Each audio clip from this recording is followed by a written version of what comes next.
Olá, amigos do Ideal Espírita.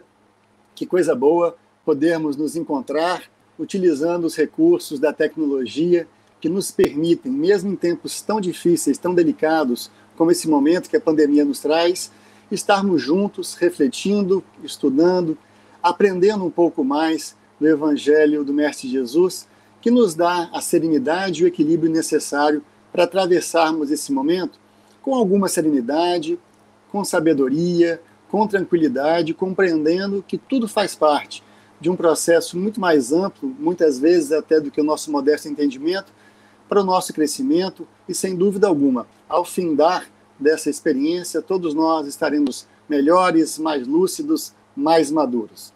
A gente saúda com carinho, então, os amigos da União Espírita Cristã, que gentilmente nos dão essa oportunidade de diálogo, e também os amigos da Rede Amigo Espírita, esta rede que tem unido tantos corações e dado tanta possibilidade a todos nós de aprendermos, né, com companheiros e companheiras de diversas partes do nosso país e até, também do exterior.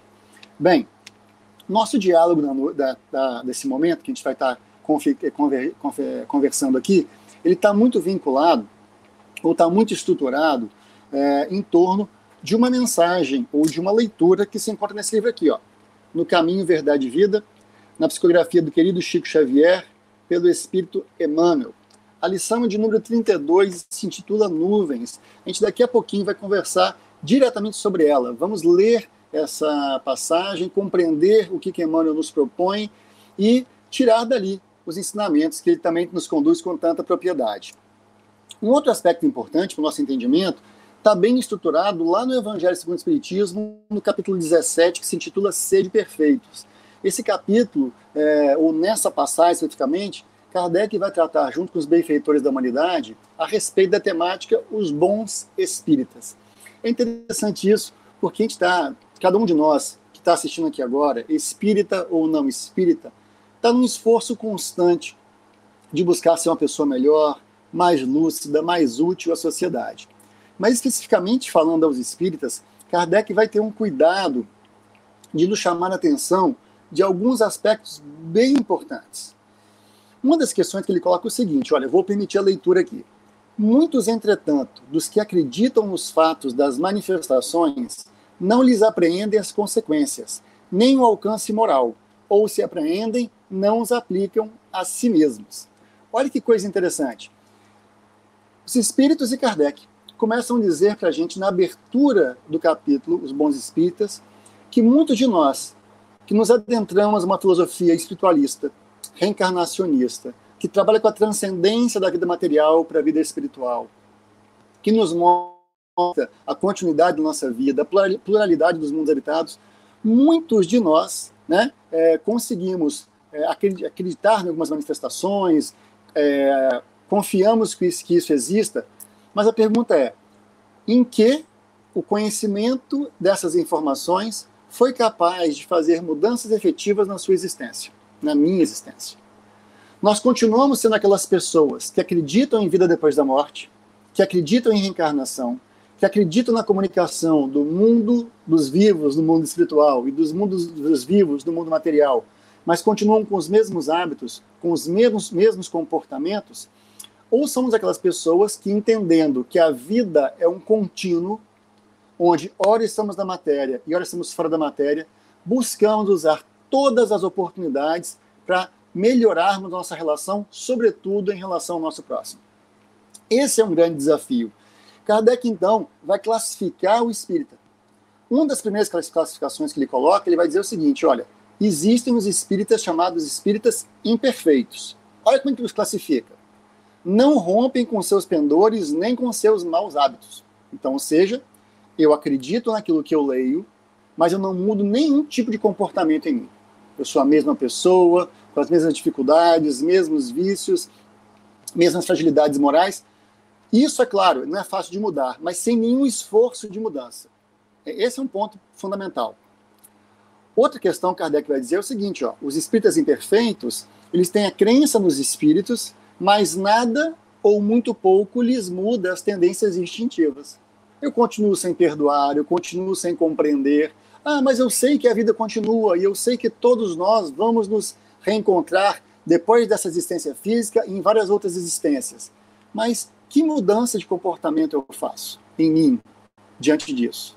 Eu consigo compreender, então, que o meu parente difícil, que o meu colega de trabalho complicado, que a minha mãe, que a minha esposa, que a minha irmã, ou qualquer pessoa que eu convivo, que seja do trato um tanto dificultoso, é um irmão meu, uma irmã minha em humanidade. Então, eu faço um esforço de compreensão agora, porque eu sei que no futuro, muito breve, vai valer a pena esse esforço de convivência, porque nós fomos criados para estarmos juntos e não separados. Então, entender as consequências morais do entendimento do Espiritismo é determinante. Kardec continua dizendo, muitos espíritas, que ele vai classificar como imperfeitos, se atêm, retêm a atenção muito mais aos fenômenos do que aos aspectos morais. Quando, na verdade, os fenômenos deviam servir para nos despertar, para chamar a atenção para a transformação moral. A parte dos fenômenos da doutrina espírita são muito interessantes, claro, mas se eles não mudarem as nossas condutas, de nada ou de muito pouco valeram. Interessante isso, diz Kardec ainda, mesma categoria, espíritos imperfeitos, que muitos pedem aos bons espíritos para entenderem mais sobre os aspectos da ciência, da criação, de como funciona a criação dos espíritos, como se dão as reencarnações e tal, mas, diante da responsabilidade de transformarem a si mesmos, dá aquela pausa, não, mas eu gosto de estudar a doutrina, mas essa outra parte não me interessa muito. Agora, olha como a doutrina espírita ela é carinhosa conosco, né? Aceitar os fatos é o primeiro passo. Mesmo que eu não dê conta de fazer as mudanças necessárias em mim mesmo, o simples fato de aceitar, de compreender que a vida continua, que nós vamos ter outras experiências, que as pessoas com as quais eu convivo hoje não são meu primeiro contato, nós somos companheiros e companheiras de muitas existências, certamente em graves delitos, em graves equívocos, nos reencontrando agora para endireitar os rumos e buscar a felicidade através da prática do bem, sem dúvida, esse é um primeiro passo. Então, a gente pode não dar conta de fazer, até porque não existe salto quântico, né, no aspecto da evolução espiritual, é um passo de cada vez, né, cada dia um passo a mais, tem uma canção bonita que fala sobre isso. Então, ou seja, é devagar, mas sempre. Mas compreender que a gente precisa fazer essa mudança, de fato, já é um primeiro passo importante nessa caminhada. Bem, se Kardec fala dos espíritas imperfeitos, ele também vai fazer uma abordagem a respeito daqueles que seriam os bons espíritas. E a definição, muitos conhecem, mas a gente vai compartilhar com os companheiros aqui agora. Aquele que pode ser, com razão, qualificado de espírita verdadeiro e sincero, se acha em grau superior de adiantamento moral. Poxa, olha, será que é pra gente isso? É tocado no coração pelo que a fé inabalável lhe torna. Então, ou seja, o espírita, ou toda aquela pessoa que busca uma comunhão mais efetiva, né, com a divindade, ele reforça a sua fé, entende a necessidade de sensibilizar os sentimentos, para que, em sensibilizando os sentimentos, ele tenha uma condição melhor de compreender as pessoas. Não é fácil, não é simples e não é rápido. Por isso que lá no Livro dos Espíritos, quando Kardec também questiona isso aos espíritos, como se reconhece o verdadeiro espírita, a questão fundamental que os espíritos colocam é pelo esforço que faz em domar suas más tendências e más inclinações. Esforço. Não é fácil, não é simples e não é rápido, mas é um esforço constante, é um esforço permanente que a gente se coloca no sentido de que fazer valer aquilo que a gente está compreendendo e estudando em nossas vidas. Esse é o convite, né? Então, entendendo isso, né, ou seja, reconhecer o verdadeiro espírita pela sua transformação moral e pelos esforços que emprega em domar suas más inclinações, textualmente também, como está aqui no Evangelho, é o convite a cada um de nós. Bem, mas a palestra ou o estudo não fazia referência ao espírita e os problemas cotidianos? O que tem a ver isso, né? Tem muito a ver. Tem muito a ver, a gente vai entrar agora na informação do Emmanuel e vamos compreender efetivamente por que ele cita isso e por que nós, que temos acesso à informação espírita, precisamos fazer uma reflexão sobre como é que está a nossa postura diante de tudo isso. Emmanuel, ele vai usar uma citação que está lá no Evangelho de Lucas, no capítulo 9, versículo 35. Ele faz ele usa a citação que é a seguinte: e saiu da nuvem uma voz que dizia: este é o meu amado filho, a ele ouvi. Para quem não se recorda, essa é aquela famosa passagem da transfiguração do Tabor, onde Pedro, João e Tiago vão junto ao Cristo, sobem. Ali, em momento, alguns adormecem, mas esses três têm a oportunidade de ver uma cena maravilhosa, que é a transfiguração, onde Jesus, junto com Elias e junto com Moisés, aparecem em diálogo para esses então apóstolos. Eles ficam maravilhados com a cena, encantados com aquela cena, e quando eles começam a perceber a beleza daquela cena, uma nuvem aparece na frente, cobre aquela imagem e essa voz sai de dentro. E saiu da nuvem uma voz que dizia: este é o meu filho amado, a ele ouvi. Então, de dentro de uma nuvem, aparece uma mensagem, aparece um recado. Emmanuel vai começar, então, nessa lição 32, intitulada Nuvens, do livro Caminho, Verdade e Vida, a fazer um comentário. Eu quero acompanhar a leitura junto com os amigos e as amigas e logo em seguida fazer alguns comentários. Comenta Emmanuel. O homem quase sempre tem a mente absorvida na contemplação das nuvens que lhe surgem no horizonte. São as nuvens da contrariedade, de projetos frustrados e de esperanças desfeitas. Então, nós, seres humanos, nos nossos pensamentos mais diversos, estamos absortos aí, às vezes, em problemas, em ansiedades, em dúvidas, em questionamentos das mais diversas ordens, que Emmanuel classifica como contrariedades, frustrações e esperanças desfeitas. Ele continua dizendo assim, por vezes, desespera-se envenenando as fontes da própria vida. Desejaria, invariavelmente, um céu azul à distância, um sol brilhante no dia de luminosas estrelas que lhe embelezassem a noite. No entanto, aparece a nuvem e a perplexidade o toma de súbito. Olha que fantástico. Quem é que não gosta? Quem é que nunca ouviu a expressão: minha vida está como um céu de brigadeiro? Né? Céu de brigadeiro na aviação, os pilotos utilizam para dizer que o voo está tranquilo, as nuvens não tem turbulência, não tem chuva no caminho. É aquele céu azul, talvez com uma ou outra nuvenzinha para embelezar o ambiente, né? ou o cenário, a paisagem, melhor dizendo. Então, esse é o nosso desejo. O nosso desejo é de uma vida sem nenhuma dificuldade, sem nenhum dissabor, sem nenhuma contrariedade. Natural desejar isso, né? Que bom desejarmos isso. A grande questão é que as nuvens aparecem no nosso caminho. As nuvens, as dificuldades aparecem no nosso caminho. E em vez de parar para compreender, nós nos tornamos, às vezes, revoltados diante dela. E aí a gente tem aqui uma reflexão para fazer. Na nossa vida, nós temos uma continha de matemática para fazer. A conta é a seguinte, tem aquilo que eu desejo, mais aquilo que a vida me oferece. Qual que vai ser o resultado? Qual que vai ser o resultado? O que eu desejo, o que a vida me oferece. Qual vai ser o resultado? Qual vai ser a minha reação? Em geral, se o que eu desejo tem tudo a ver com o que a vida me oferece, eu fico feliz, fico satisfeito. Né? Que jóia, minha vida é ótima.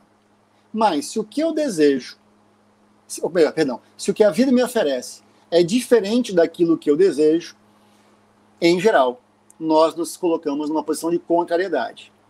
Uma certa revolta. Ou seja, poxa, nada dá certo, né? Eu sou infeliz, minha vida não funciona, eu devo ter algum problema. A gente começa a achar estranho que as problemáticas apareçam na vida.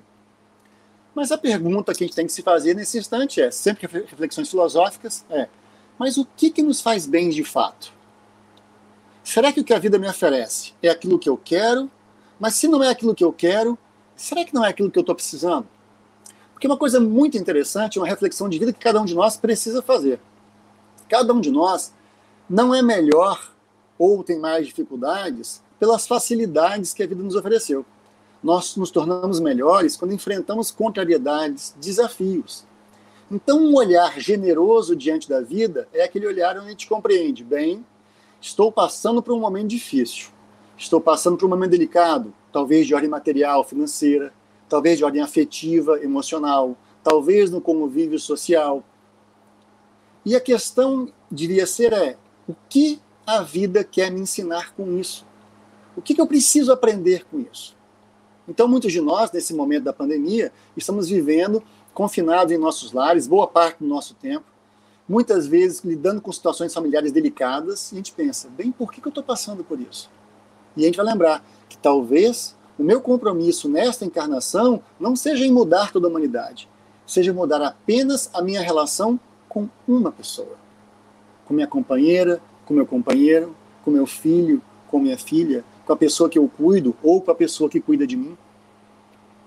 Talvez esse seja o nosso grande desafio e nós ficamos olhando para fora, buscando um céu sem nenhum problema, mas a dificuldade que temos nós, próximos de nós, no trabalho, no ambiente doméstico, qualquer que seja, é exatamente o desafio a ser superado, convivido e compreendido, para que nós possamos crescer como criaturas imortais que somos e que estamos encontrando vida após vida, situações e pessoas que pedem de nós uma mudança de conduta, um reajuste de comportamento. É fácil? Não, não é simples, mas esse é o convite que a vida nos traz, né?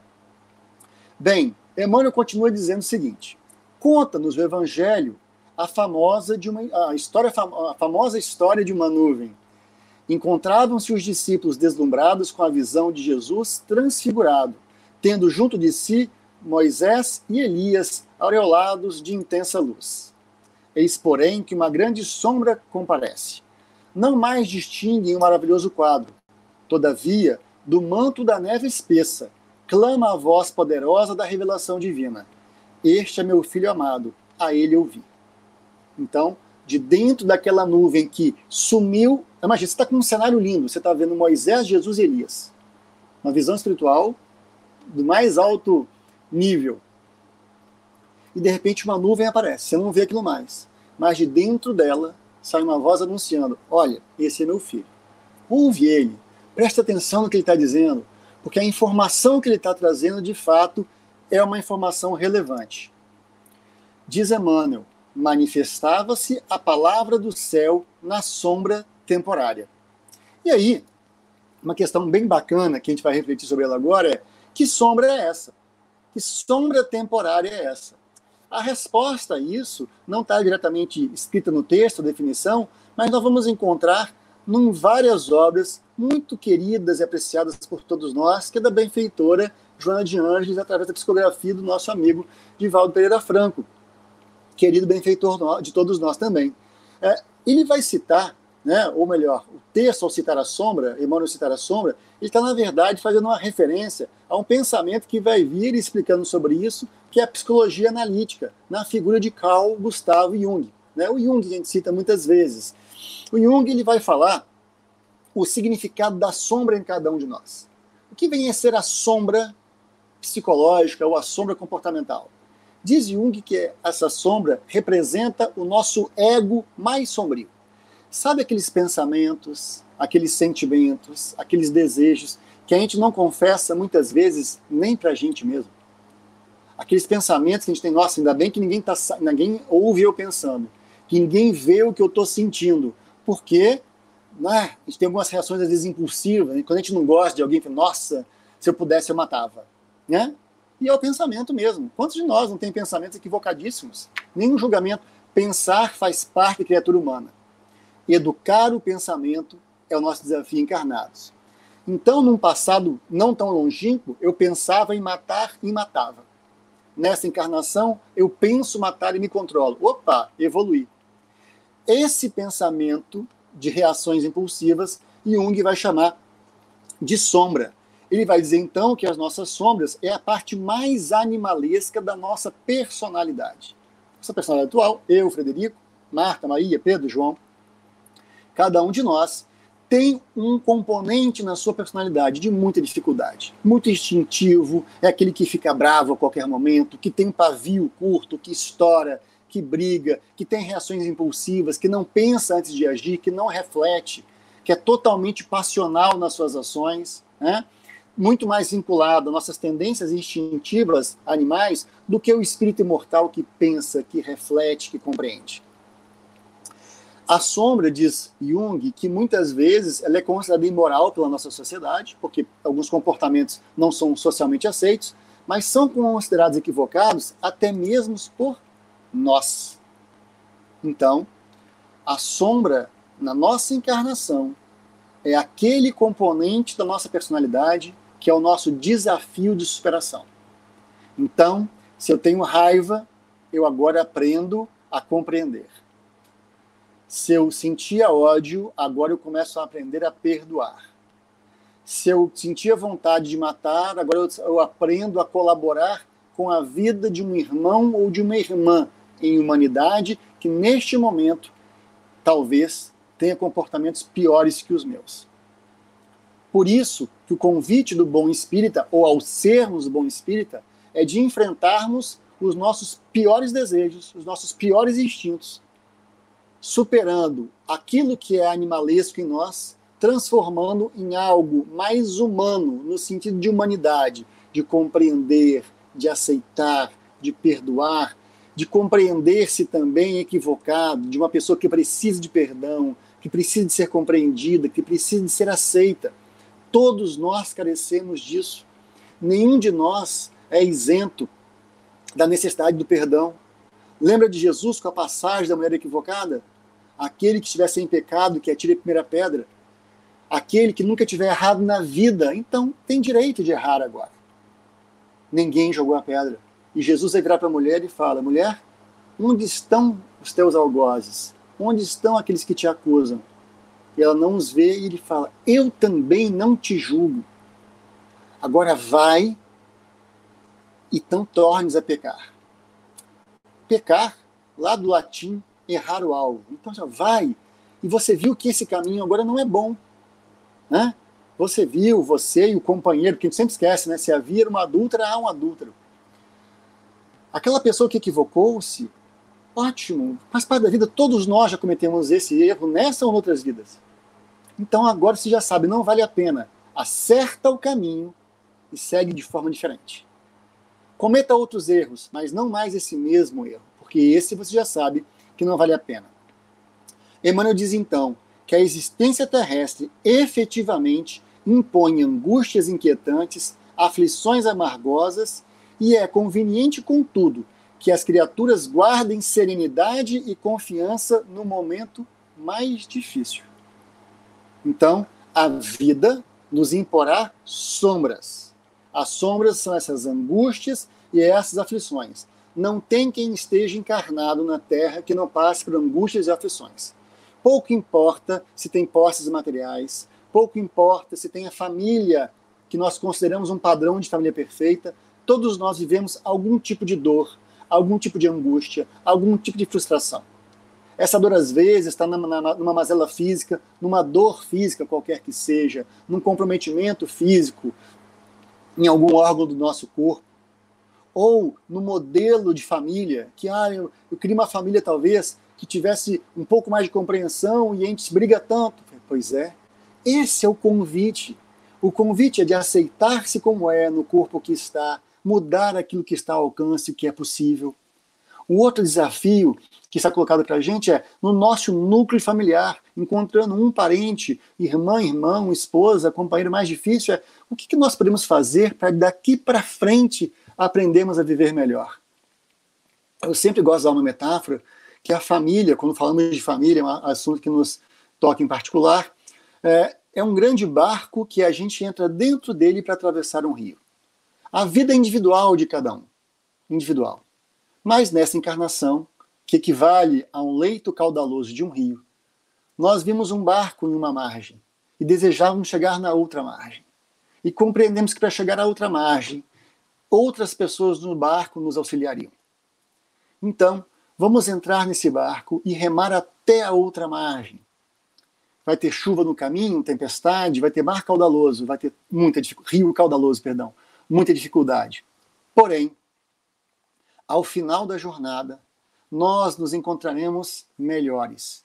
E aí, a gente pode seguir junto ou de uma forma separada, mas sempre unidos pelo afeto.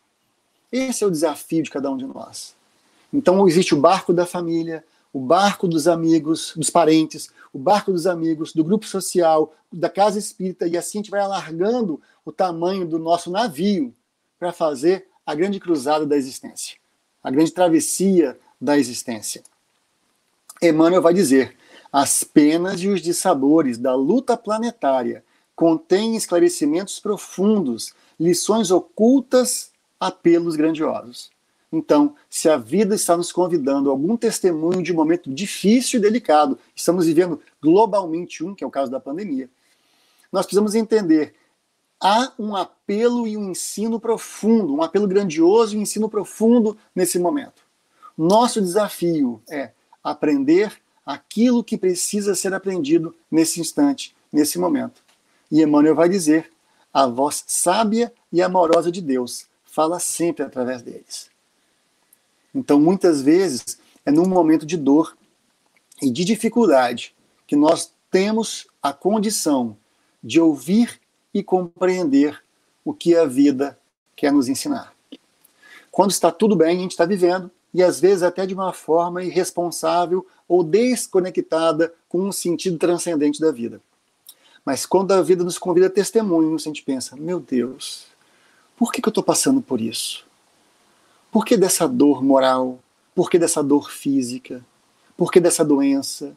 Por que desse afeto não correspondido? Por que desse sentimento que eu luto tanto contra ele, mas ele continua a ser muito forte dentro de mim? Por que, meu Deus? E nesses porquês, aliados à oração, a gente começa a ter as inspirações e a fortaleza para irmos atrás das respostas. Nunca será fácil, mas sempre será melhor do que não compreendermos o desafio e a oportunidade de crescimento que a vida nos oferece.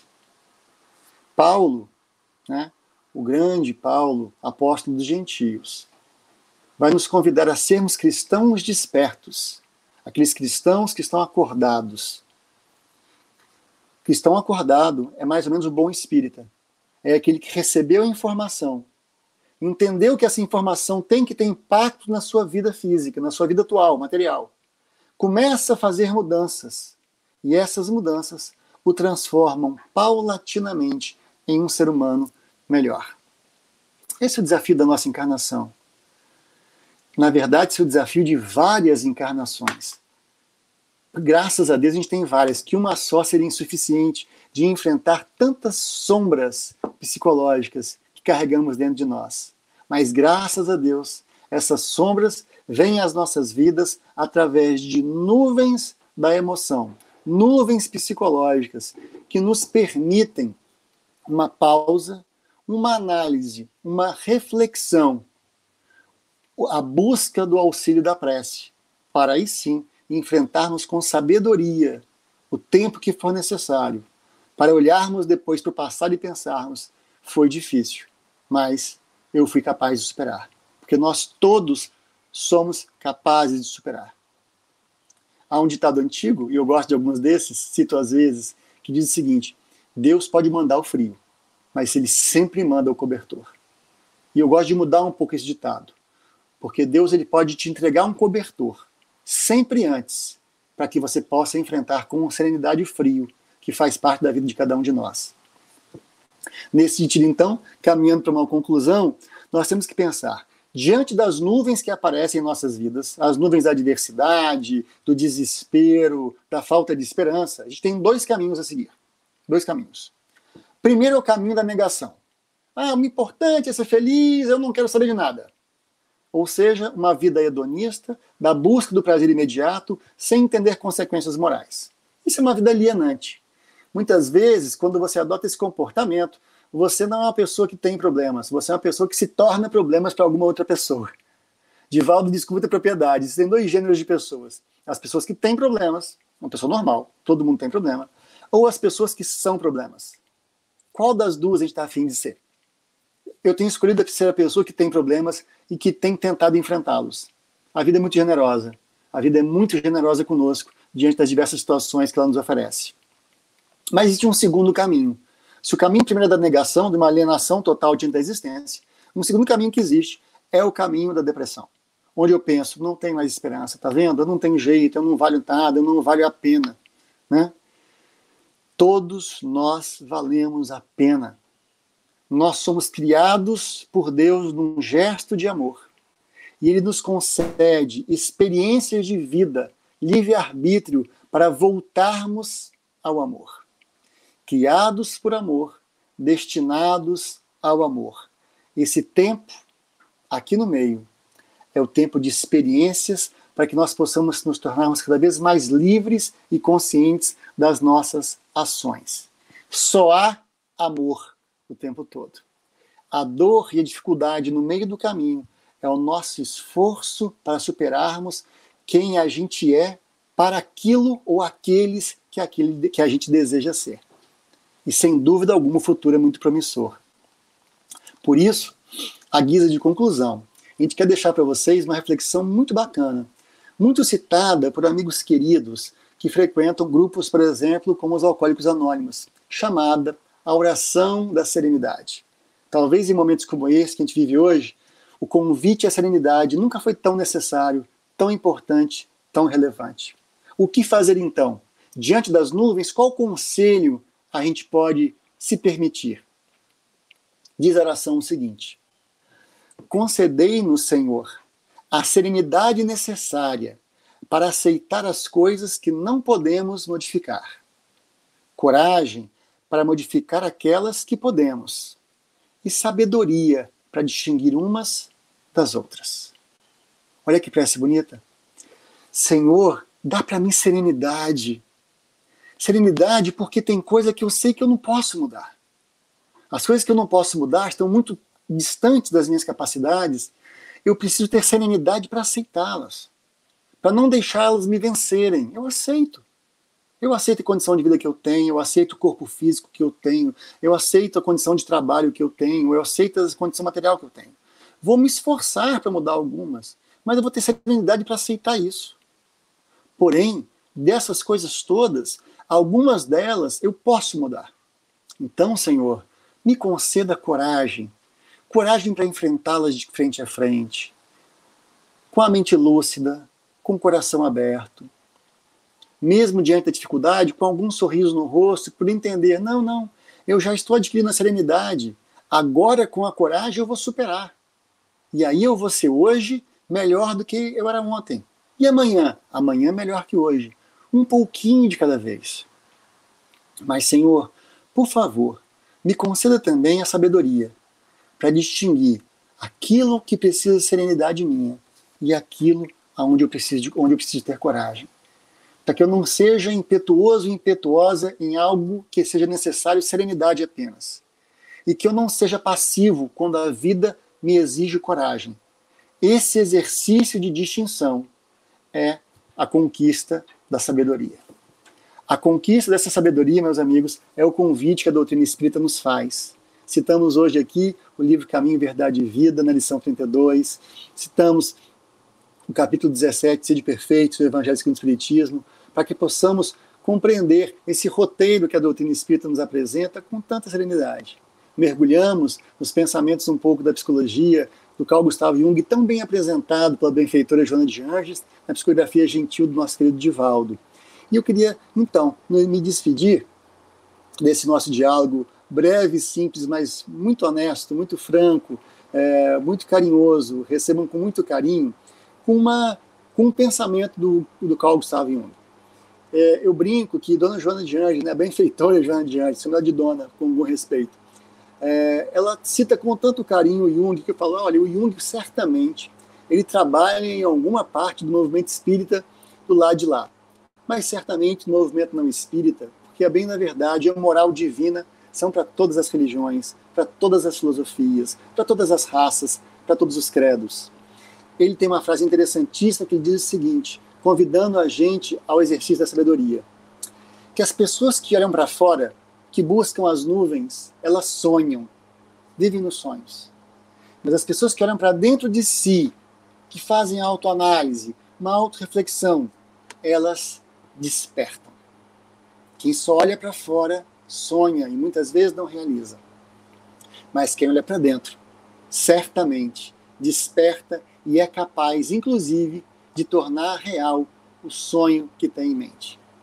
Na certeza, meus amigos, minhas amigas, irmãos e irmãs em humanidade, de que o Mestre Jesus nos acompanha a todos como amigo incondicional de todos nós, que os benfeitores nossos, cada um de nós tem o seu, estão investindo maciçamente na nossa encarnação e confiando em nós, quem te deseja que as nuvens venham, que nós as compreendamos, que usufruamos os dias sem nuvens para unirmos forças e que, principalmente, estejamos juntos uns dos outros, quando, porventura, a dúvida, a insegurança, o medo e a falta de esperança nos baterem à porta. Porque aí vai ser mais fácil encontrar a serenidade, a coragem, mas sempre a fé para irmos em frente. Um fraterno abraço a todos, que a gente possa aprender um pouco essas lições generosas que o benfeitor Emmanuel nos trouxe. Muita paz.